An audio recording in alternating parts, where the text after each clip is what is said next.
Hey guys, welcome back to my channel. Happy November. It's starting to become cold and flu season. So in this video, I'm going to tell you ways that I prevent and treat, common illnesses that all plague us, like colds and flus and stomach viruses. So stay tuned. So the first thing I want to mention before we even get into the video is that in order to prevent from even getting sick, it's important to eat healthy on a regular basis, get plenty of sleep, lower your stress levels. You have to eat a healthy diet every day in order to stay healthy. You know the drill. Lots of fruits and vegetables, plenty of water, sleep, of course. Obviously, don't smoke or drink too much alcohol or party too much. You get it. You can't fight sickness when your overall lifestyle is poor. So what can we do when we first start to feel that tickle in the back of our throat, or we start to feel a little bit nauseous? You're thinking, am I getting sick? What should I take? So don't panic. There's plenty of things that you can do to either shorten the length of your sickness or maybe prevent it altogether. So first, let's talk about colds. My number one piece of advice when you first start feeling the first signs of a cold is to attack it right away. And usually those first signs are a sore throat. So if you're experiencing a sore throat and you feel like a cold is coming on, the first thing I would suggest doing is to take zinc. I like taking ionic zinc in liquid form, and you can also take these lozenges that have zinc already in them. Zinc works because it prevents the rhinovirus from actually multiplying and may also stop the virus from lodging in the mucous membranes of the throat and nose. So I take about 40 milligrams per day starting at the first sign of that sore throat coming on. And then I slowly taper down each day until I'm back to the normal RDA amounts. Now the RDA for zinc for an adult male is 11 milligrams, and for women it's 8 milligrams. So 40 milligrams is a lot. You want to check with your doctor first before you do this, of course. I'm not giving medical advice, I'm just telling you what I do. I take about 5 milligrams or so 8 times a day. So you can break that up, you can do 10 milligrams 4 times a day or whatever you want to do, but I try to take it like every couple of hours throughout the day to get a constant supply into my bloodstream. And then I do this for the first 2 to 3 days, then I start to taper off as the days go on. Make sure you take zinc with food. You will really get nauseous if you take it on an empty stomach, so make sure you take it with plenty of food. And so then after I do the 40 milligrams for the first couple of days, I taper down to 30 milligrams and 20 milligrams. Then towards the end of the week, then I'm back to my normal amounts of zinc. The next thing I take is a lot of vitamin C. Now, don't take ascorbic acid. Ascorbic acid and vitamin C are not the same thing. Ascorbic acid is not a complete vitamin, but really only the outer layer of a complete complex known as vitamin C. The complete complex of vitamin C is only found in food, and all these elements must be present in order for the body to absorb and benefit from the vitamin complex. Since synthetic ascorbic acid doesn't contain the full complex, your body has to either gather the missing components from the body's reservoir or simply eliminate the ascorbic acid from the body through the urine without benefit. So don't ever use ascorbic acid. When subjected to heat, light, and/or moisture, ascorbic acid will be destroyed within 40 minutes and you'll be left with oxalic acid, which can actually cause kidney stones along with other problems. Vitamin C is a very unstable and delicate molecule, so always use food-based vitamin C.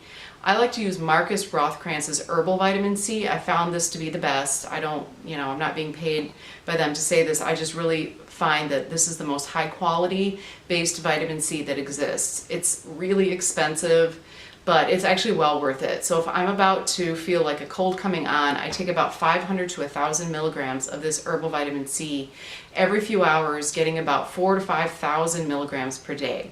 And then you can taper off of this amount like you do the zinc after a few days. Then the other foods and herbs that I like to incorporate into my diet while I'm sick are things like echinacea, elderberry syrup, oil of oregano, black cumin seed oil, manuka honey is really good. I like to make ginger infusions, turmeric, lots of water, vegetable juices, and so on. I also want to mention that getting enough vitamin D3 helps to keep the immune system strong. So make sure to get your levels tested at least once a year to make sure that you have optimal vitamin D levels in your blood. The other thing I like to take is something called Super Tonic. And Dr. Schultz actually makes this formula, but he also teaches his customers how to make it themselves. It's kind of a pain in the butt to make, but actually it's worth it because it lasts a really long time. It's great for killing bacteria and viruses in the back of the throat because you gargle with it and then you swallow it. So it's really strong and potent, and every time people come over to my house I always have them try it and they're like, whoa, it's really strong. But it really works. It's basically just equal parts of raw ginger, garlic, horseradish root, onion, white onion, and any type of hot pepper like jalapeno and habanero, something like that.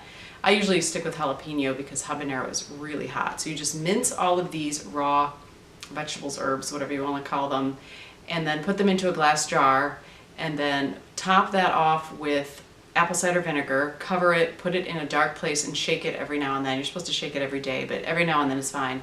And then after about a month, you strain out the liquid, and that's your Super Tonic. And then you would just take like a little shot glass full, gargle with it for like 10 to 20 seconds, as long as you can stand it, and then swallow it. So it's really strong, but it really works. It really kills those viruses and bacteria like in the back of your throat. Another thing I like to do is Diffuse Thieves essential oil in the home. And this actually kills germs, bacteria, viruses that are in the air. So when someone's sick in your home and you're not sick, you know, you can actually kill the germs so that you hopefully you won't get sick. I also like to put it on my chest and my neck and the bottoms of my feet. And I do this, I've been doing this with my kids for years and years, and it seems to really help kind of open up any sort of congestion you may have. And then taking a really hot bath with Epsom salts, and you can put baking soda in there and essential oils, anything to relax you. This actually pulls toxins out of the body. It really helps you feel better, and it helps you sleep as well, especially when you use calming essential oils like lavender. And it also really helps if you have a fever. I think a lot of people have a misconception about fevers. When children especially, get a fever, they freak out and then think, oh my God, I gotta give my kid a pill or a drug in order to lower their temperature. This is the worst thing you can do because viruses and bacteria cannot live at high temperatures, and this is exactly why your body raises its temperature, is to kill the virus. So if you're bringing the temperature down, it's counterproductive. Your body's like, I want to go up, and you're pushing me down. It's like a tug of war. Don't do that. It's important to keep that fever going. You don't want it to get too high. If it goes beyond, 105 or something, and you're starting to hallucinate, obviously you want to bring that fever down. And if that's happening, go to the emergency room. But if you've got, 102, 101, that's completely fine and really good because it's killing that virus. And so taking a hot bath actually brings your temperature up, and you want to be careful with this. And like I said, I'm not giving you medical advice, but this is the way I do it. When I have a fever, I actually go into a sauna, and I come out feeling fantastic. I did this one time, and I was like really shocked, and I was a little nervous because I'm like, should I be doing this? Should I be raising my temperature? But you want to kill that virus. That's the whole point of getting a fever. Our bodies are smart. Our bodies know what they're doing. And then all these tips that I just gave you are good for a cold and the flu as well. And the difference between colds and flus, a lot of people don't know the difference. Colds is usually mild. It comes on kind of slowly. You get that sore throat, you get a little, upper respiratory kind of, it's more up above the neck. Once it goes below the neck and you start to feel it in your chest, you've probably got bronchitis and some sort of infection in your chest. But if it's all like up in the sinuses, and your nose is stuffy and runny and you get a sore throat, that's a cold. The flu is much worse. You kind of can't get out of bed, you have a fever, you have body aches, you have chills, you can cough, you just feel like crap and you just don't want to get out of bed. That's typically the flu. Of course, pneumonia is even worse than that, and if you feel so horrible that you can't get out of bed, you might want to go to the doctor just to see what's going on so that you don't get worse. So now let's talk about AKA the stomach flu, which is not the flu. I don't know where that came from, why people call it the stomach flu, because it's not the flu. Influenza is a completely different virus. when people say stomach flu, they actually mean gastroenteritis. That's what it is. It's a stomach virus. It's not the flu. So I'm going to call it what it is because I can't stand when people call things what they're not. So when you get something called gastroenteritis, everybody knows what it is. You start getting diarrhea and you start vomiting and you feel like you want to die. It's horrific and I can't handle it, to be honest with you. But if you've been exposed to it, the first thing you want to take is bentonite clay and or activated charcoal. And Dr. Schultz also has a formula that has these herbs in them already, and it has something like also has marshmallow root and slippery elm, which soothe the intestinal tract as well. So you can either just go to the health food store and get some bentonite clay and activated charcoal, or you can get his product as well. It works great. I'm not getting paid by him, but I really love his products. And even if you already start feeling it coming on, you can take these, and activated charcoal and bentonite clay absorb everything in the intestines, and it also absorbs vitamins and minerals. So you don't want to take it for too long because you'll start to get depleted. So it's just for when you're feeling really sick. I always keep it on hand.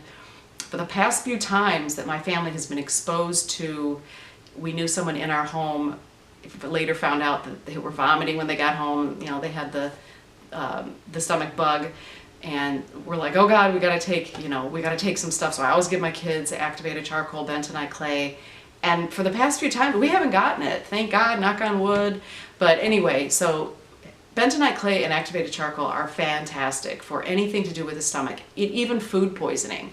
So gastroenteritis, food poisoning, anything to do with the stomach, you feel like you ate something funny, it's not agreeing with you, take those two things and it absorbs any sort of bad bacteria, but it also absorbs the good, so be careful about that and don't take it for too many days at a time. When you get sick, don't eat sugar.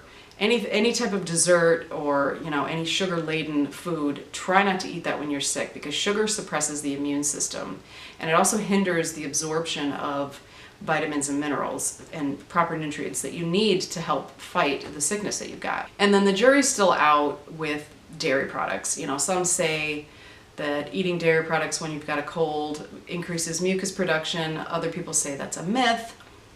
I don't really think that dairy products are necessarily good for the body, so I just would, err on the side of caution and not eat dairy products. I would just stick to things like vegetable juices, lots of water, garlic, onion, those types of foods, vegetables, fruits, just really easy to digest foods, no junk food, processed foods, which you shouldn't be eating anyway, but especially when you're sick. And also remember to get enough probiotics. You can get this in pill form, you can take it through drinking kombucha, you can buy it, you can make your own. I tend to make my own because it's cheaper. Getting lots of fermented vegetables in the form of kimchi or just fermented cabbage or any other type of vegetable, because gut health is so important for the immune system. All health really begins in the gut, so you got to make sure that you get enough good bugs into your gut. Fortunately, my family and I don't get sick that often, thank God. I think that our healthy lifestyle really helps with that. We get maybe a mild cold every once or twice a year. However, about 4 years ago, we all got a pretty bad flu. We were, pretty sick. We all had the fever and chills and the body aches, but we were over it within about 4 or 5 days. And finally, please don't go to work when you're sick. You don't want to get the whole office sick. Don't go out in public. Don't touch your face or any mucous membranes if you've shaken hands with somebody or touched a surface that may have been exposed to some sort of germ. Wash your hands. My kids, it's just automatic. We always wash our hands when we come home from anywhere, especially if we've been around sick people, of course. And this will definitely lower your chances of getting sick in the first place. So I want to thank you so much for watching this video. If you like it, give it a thumbs up and subscribe for more videos like this. And I wish you the healthiest cold and flu season. Thanks for watching.